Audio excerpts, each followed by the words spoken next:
श्रीमहागणाधिपतये नमो नमः। श्रीमहासरस्वत्यै नमः। श्रीगुरुभ्यो नमः। हरिः ओम्। अपारकरुणासिन्धुं ज्ञानदं शान्तमूर्तिनं श्रीचन्द्रशेखरगुरुं प्रणमामि मुदान्वहम्। श्रीचन्द्रशेखरेन्द्रसरस्वतीयतीन्द्रपरब्रह्मणे नमो नमः। శ్రోతలందరికీ నమస్కారం. మనం చెప్పుకుంటున్నటువంటి నడిచే దేవుడు పుస్తకంలో ఆ గ్రంథానికి సంబంధించినటువంటి విశేషాల్లో ఆ స్వామివారి యొక్క అనుభూతులు పొందినటువంటి వారు, ఆ స్వామివారితో ప్రయాణించి వారి యొక్క తత్వాన్ని పరిపూర్ణంగా తెలుసుకున్న వారి విశేషాలన్నీ కూడా నీలంరాజు వెంకటశేషయ్య గారు ఒక చోట పదిలపరిచారు. దానికే నడిచే దేవుడు అని ఆ గ్రంథానికి పేరు పెట్టారు. అయితే దీనికి మునుపు మనం చెప్పుకున్నటువంటి విశేషం సాక్షాత్తు చందవోలు శాస్త్రి గారు, అంటే తాడేపల్లి రాఘవనారాయణ శాస్త్రి గారు పరమాచార్యుల వారి మధ్య జరిగినటువంటి సంభాషణ. అది ఇంకా కొనసాగింపు ఉన్నది. అయితే ఎప్పుడూ రాఘవనారాయణ శాస్త్రి గారు ఒక విషయం పైన చాలా అసహనంగా ఉండేవారట. ఏమిటంటే లోకంలో ఉండేటువంటి అనాచారం.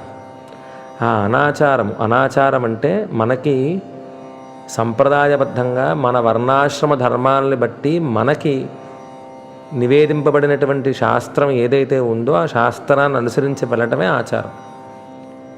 ఇవాళ లౌకిక లోకంలో అందరూ బాగా మేధావులు అయిపోయామని అనుకుంటూ ఆచారాన్ని దూషిస్తూ సంప్రదాయాన్ని విడిచిపెడుతూ అది గొప్పతనంగా భావన చేసేటువంటి భయంకరమైన రోజుల్లో మనం కాలక్షేపం చేస్తున్నాం. పూర్వకాలము ప్రతిదాని వెనకాతలా కూడా ఆఖరికి ముగ్గు పెట్టడం దగ్గర నుంచి మనం బొట్టు పెట్టుకునేదాకా కూడా ప్రతి విషయంలోనూ కూడా సంప్రదాయము ఆచారము ఉంటూ ఉండేది. ఆ ఆచారం తప్పిపోవటాన్ని రాఘవనారాయణ శాస్త్రి గారు భరించలేక కృష్ణలోనో గోదావరిలోనో దూకి చనిపోదామని ప్రయత్నం చేశారటండి.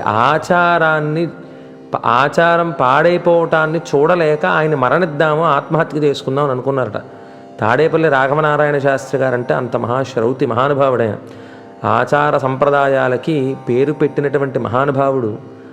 అంత గొప్పగా జీవించాడు. ఆయన జీవితకాలం అంతా కూడా ఏనాడు కూడా సంధ్యావందనం మానింది లేదండి. ఇవాళ సంధ్యావందనం గురించి పేరెత్తితేనే సంధ్యావందనం మాకు వచ్చి రాదని, సంధ్యావందనం అంటే టైం కుదరట్లేదని చెప్తున్నారు. కానీ ఒక్కటి గుర్తుపెట్టుకోండి శ్రోతలందరూ కూడా, సంధ్యావందనం దీనికి ఇంకో పేరు సంధ్యోపాసన. మగవారికి ఆడవారికి కూడా నియమింపబడింది. అయితే ఆడవాళ్ళకి ఏం మంత్రాలు లేవు కదండి వెంటనే అనుకోకండి మీరు. మగవారికి ఎవరి వర్ణాశ్రమ ధర్మాలను బట్టి వారికి సంధ్యావందనాలు ఉన్నవి. సంధ్యావందనం అంటే ఉదయాన్నే సూర్యోదయాత్ పూర్వం లేవటం. మీరు ఆదిత్య హృదయం చాలా జాగ్రత్తగా చదవండి. కృతజ్ఞుడు అంటే ఉపకారాన్ని పొందినటువంటి వాడు. కృతజ్ఞనుడు అంటే ఉపకారాన్ని పొంది అపకారం చేసేవాడిని కృతజ్ఞనుడు అంటారు. ఎవరైతే సూర్యోదయాత్ పూర్వం చేస్తారో వాళ్ళు మంచివాళ్ళగాను, సూర్యోదయం అయిన తర్వాత అంటే సూర్యుడి కన్నా ఆలస్యంగా లేచేటువంటి వాళ్ళని కృతజ్ఞనుడు అని చెప్పారు.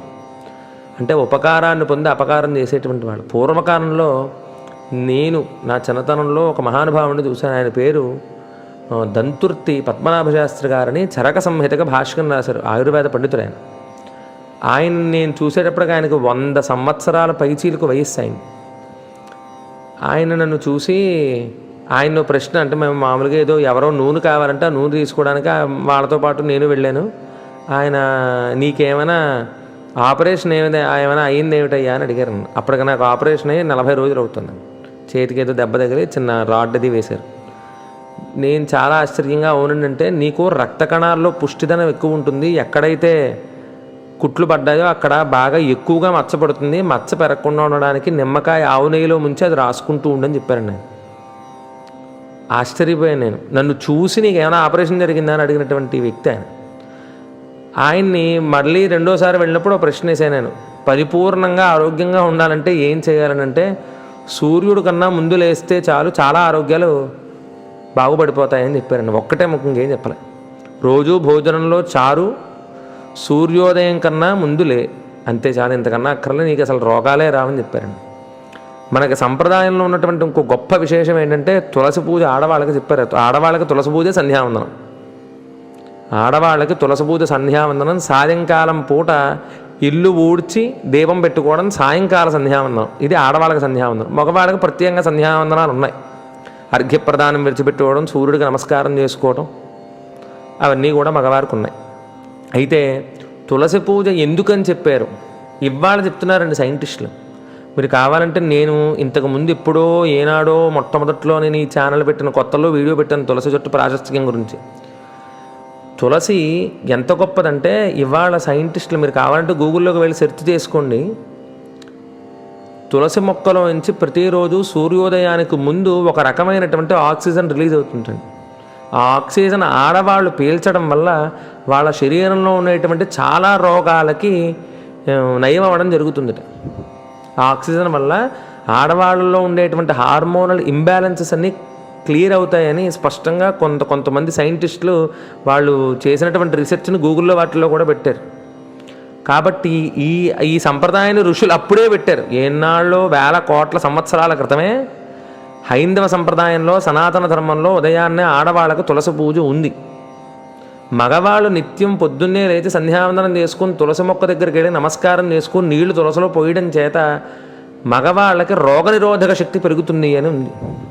ఇలా ఇంత గొప్ప ఆచారాన్ని మనం విడిచిపెట్టేసి తిరుగుతూ ఉండడం చూసి శాస్త్రి గారు తట్టుకోలేక ఆత్మహత్య చేసుకుందామనే ప్రయత్నం చేస్తే అప్పుడు స్వామివారు రూపం నవ్వుతూ లేలగా కనిపించిందిటండి. చంద్రశేఖర యతీంద్ర స్వామివారి రూపం నవ్వుతూ కనిపించి వద్దు అని వారించినట్టుగా కనిపించింది. అలా ఆయన ఎప్పుడు చనిపోదామని అనుకున్నా సరే అప్పుడు స్వామివారి దర్శనం అలా లీలగా కనపడుతూ ఉండేది. ఆయన పాదాలు మాత్రం నేల మీద కాకుండా కాస్త గాల్లో ఉన్నట్టుగా అనిపించేట. అయితే అప్పుడు శాస్త్రి గారు అనుకున్నారటండి, నేను చనిపోవడం స్వామివారికి ఇష్టం లేదు కాబోలనుకొని కొన్నాళ్ళ తర్వాత స్వామివారి దర్శనానికని మళ్ళీ బయలుదేరి పి వెంకటేశ్వర్ల గారని ఆ మహానుభావుడితో కలిసి స్వామివారి దర్శనానికి వెళ్ళారటండి శాస్త్రి గారు. వెళితే అప్పుడు అక్కడ స్వామివారి దగ్గరికి వెళ్ళి చెప్పారట. అక్కడ ఉన్నటువంటి స్వామివారి ఏకాంత శిష్యులు వెళ్ళి అయ్యా ఇలా చందోలు శాస్త్రి గారు వచ్చారని చెప్పగానే అప్పుడు స్వామివారు ఆయన్ని పిలిచారటండి. శాస్త్రి గారిని పిలిచో మాట అడిగారట. నీ సమస్య ఏమైంది అని అడిగారటండి స్వామివారు. కంచిలో ఉన్నారు ఈయన, అప్పటిదాకా చందోల్లో ఉండి అప్పుడే చందోల నుంచి వచ్చారు. నీ సమస్య ఏమైంది అని అడిగారట. అప్పుడు శాస్త్రి గారు అన్నారట, ఏం సమస్య స్వామి అని అన్నారట. అప్పుడు స్వామివారు అన్నారట, అనాచారం కోసం చచ్చిపోదామని చాలాసార్లు అనుకున్నావు కదా, అది ఏం చేసేవు అని అడిగితే అప్పుడు శాస్త్రి గారు చాలా గౌరవంగా సమాధానం చెప్పారండి ప్రేమతో. మీరు వద్దన్నారు కదండి, అందుకనే ఆ ఆలోచనని ఇంక విడిచిపెట్టాను అన్నారట. ఆ తర్వాత చాలాసేపు స్వామివారు ఎంతో గొప్ప ఉపదేశం చేశారట. జీవితంలో ఏదైనా సాధించాలి అంటే, ఎటువంటి విషయాన్నైనా సాధించాలి అంటే దాని యందు ఏకాగ్రతతో పాటు మనం ఉండేటువంటి ఆహారము, నియమము ఇవన్నీ కూడా చాలా ప్రధానము అని చెప్పారండి. అందుకనే మనకి అష్టాంగ సిద్ధుల్లో కూడా యమ, నియమ, ఆసన, ప్రాణాయామ, ప్రత్యాహారాన్ని ఇవన్నీ చెప్పారు. కానీ స్వామివారు చాలా సులువుగా దాని విషయంలో ఏం చెప్పారంటే, నువ్వు ఏదైనా ఒక విషయం పైన పరిపూర్ణంగా సాధించేటువంటి ప్రయత్నంలో ఉంటే గనక ముందు నువ్వు ఒక నడవడిక అలవాటు చేసుకోవాలి. ఆ అలవాటు చేసుకున్న తర్వాత దానికి ఏ ఆహారం తినాలో దాన్ని మాత్రమే ప్రత్యేకంగా పెట్టుకొని శరీరానికి అలవాటు చేయాలి. శ్రద్ధ కుదరాలి, దాని యందు ఏకాగ్ర బుద్ధితో ఉండాలి. అలా ఉంటే జీవితంలో దేన్నైనా సాధించవచ్చు, ఎటువంటి వాటినైనా. స్వామివారు తరచూ ఒక మాట చెప్పేవారండి, నాకు బాగా ఇష్టమైనటువంటి మాట ఏంటంటే, తపస్సుతో మహామహా మోక్షాలను సాధించవచ్చు, కొండ మీద కోతిని జేబులోకి డబ్బుని తెచ్చుకోవడం పెద్ద కష్టం కాదయ్యా అని చెప్పేవారండి. తపస్సుతో ఎటువంటిదైనా సాధించవచ్చు.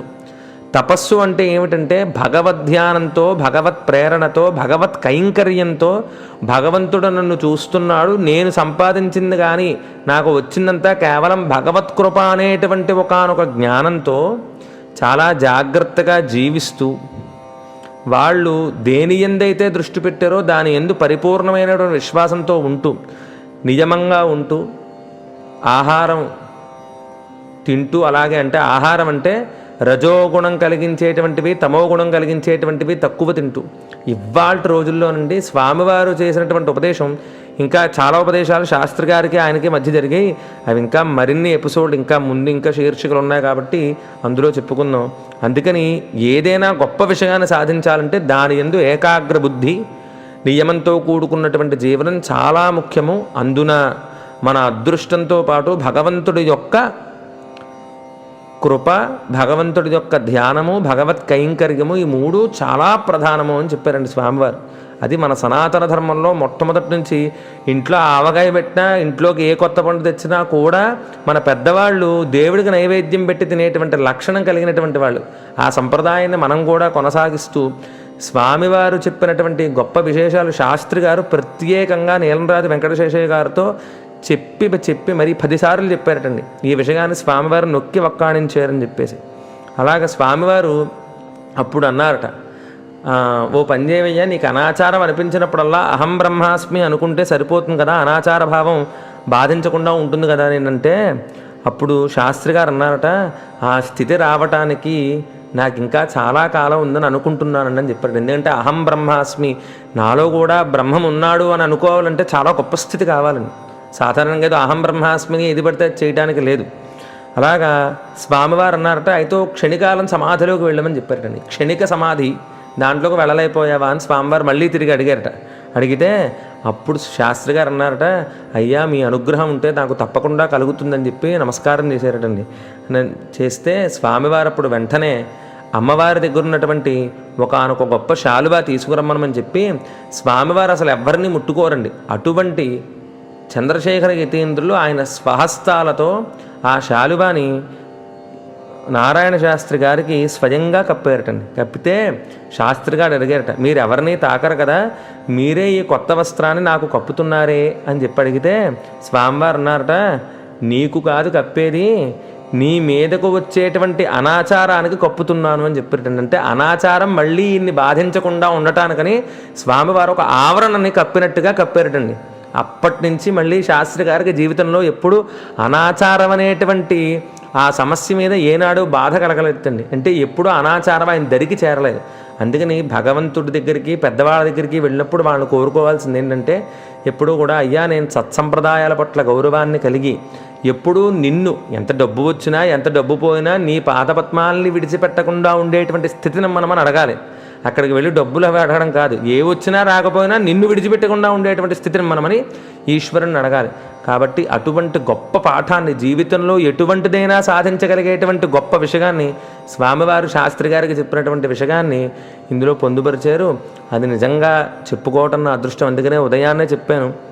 ప్రత్యేకంగా ఇవాళ ఉదయం ఆ చిన్న వీడియో పెట్టడానికి కారణం ఏమిటంటే, చాలామంది శ్రోతలు నన్ను ప్రత్యక్షంగా కొంతమంది, పరోక్షంగా కొంతమంది అడిగిన ప్రశ్న ఏంటంటే, అయ్యా చంద్రశేఖర యతీంద్రుల గురించి చెప్తున్నారు, మాకు రమణ మహర్షి గారి గురించి కూడా ఏమైనా సెలవు ఇవ్వండి అని అడిగారు.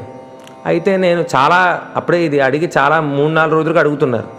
అయితే నేను చాలా ఆలోచించి, ఏంటంటే రమణ మహర్షి గురించి చాలామంది పెద్దవాళ్ళు రమణ మహర్షి గురించి చాలా చెప్పారు విశేషాలు. అయితే నేను బాగా పరిశోధించగా నాకు తెలిసిన విషయం ఏమిటంటే, రమణ మహర్షి ప్రతి నిత్యమో అప్పుడప్పుడైనా కొన్ని కథలు చెప్తూ ఉండేవారటండి. కొన్ని కథలు రమణ మహర్షి చెప్తూ ఉండేవారు. ఆ చెప్పినటువంటి కథలన్నీ కూడా ఒక మహానుభావుడు ఒక పుస్తకం వేశారండి. రమణులు చెప్పిన కథలు అని ఒక పుస్తకం వేశారు. అది ఇప్పటిదాకా చాలామంది పెద్దవాళ్ళు రమణ మహర్షి గురించి చెప్పారు, కానీ ఇలా రమణులు చెప్పినటువంటి కథలు ఎవరు చెప్పినట్టుగా నేను పెద్ద పరిశీలనలోకి నాకు రాలేదు. కాబట్టి రేపటి నుంచి ప్రారంభించి రమణులు చెప్పిన కథలు అనేటువంటి శీర్షిక మీద కూడా, ఇప్పుడు మనం నడిచే దేవుడు శీర్షిక మీద ఒక అధ్యాయము, అలాగే రమణులు చెప్పినటువంటి కథలు ఎన్నో విశేషమైనటువంటి అరుణాచలం గురించి శివగాథలు, రామాయణంలో కథలు, యోగవాసిష్టంలో కథలు, పురాణాల్లోవి, పెరియ పురాణంలోవి, ఉపమన్యు అంటే సాక్షాత్తు మహాశివభక్తుడని ఉపమన్యువు కథలు, ఇంకా తమిళ దేశంలో ఉన్నటువంటి గొప్ప గొప్ప మహాభక్తుల కథలు, పాండురంగడి కథలు, మహిమలు, పురాణ ఇతిహాసాలు, వీటిలన్నిటి గురించి కూడా సాక్షాత్తు రమణ మహర్షి ఆయన స్వయంగా చెప్తూ ఉంటే కొంతమంది దాన్ని లిఖించడం జరిగింది. అవన్నీ కూడా కలిపి రమణులు చెప్పిన కథలోని ఇప్పటికీ మన అరుణాచలంలో పుస్తకం దొరుకుతోంది. కాకపోతే పుస్తకం చదివేటువంటి వారందరికీ కూడా తీరిక పుస్తకం చదవడానికి తీరిక దొరకపోవచ్చు. కాబట్టి ఈ రమణులు చెప్పిన కథలు అన్న విశేషాన్ని ప్రత్యేకంగా శ్రోతలకి పంచుకుందామని నిర్ణయం తీసుకుని రేపటి నుంచి ఇది కూడా ఈ శీర్షిక కూడా ప్రారంభించడం జరుగుతుంది. తప్పకుండా మీరందరూ దీన్ని విని తరించి ఆనందిస్తారని అనుకుంటూ సర్వం శ్రీ చంద్రమౌళీశ్వర పరబ్రహ్మార్పణమస్తు.